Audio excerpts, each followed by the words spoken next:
Pemirsa, efisiensi anggaran oleh pemerintah pusat ternyata juga berdampak terhadap pariwisata di Bali. Imbasnya, bisnis konferensi di Bali terpukul di mana pendapatan hotel turun hingga 20%. Ketua PHRI Badung Gusti Rai Suryawijaya mengatakan turunnya tingkat hunian hotel khususnya hotel bintang 4 dan 5 di Bali belakangan ini dipengaruhi oleh beberapa hal, di antaranya banyaknya wisatawan dari kalangan middle class yang lebih memilih menginap di akomodasi villa, homestay, dan penginapan.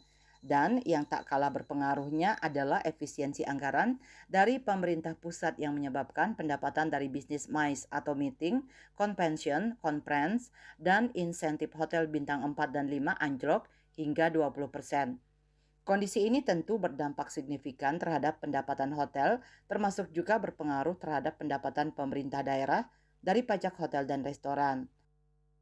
Yang sekarang kedua, penyebabnya di hotel-hotel bintang 4 dan bintang 5 itu turun okupansinya menjadi rata-rata 60%, bahkan bisa banyak yang di bawah itu. Ternyata juga pengaruh yang lebih signifikan adalah adanya daripada efisiensi anggaran di pusat. Ini penyebabnya.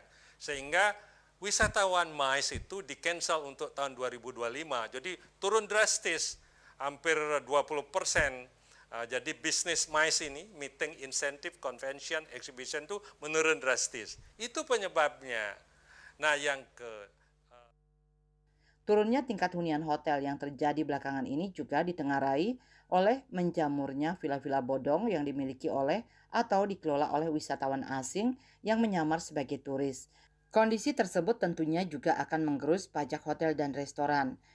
Pemerintah diharapkan segera menertibkan villa-villa bodong itu jika tidak ingin pendapatannya juga menurun. Riase Bali TV.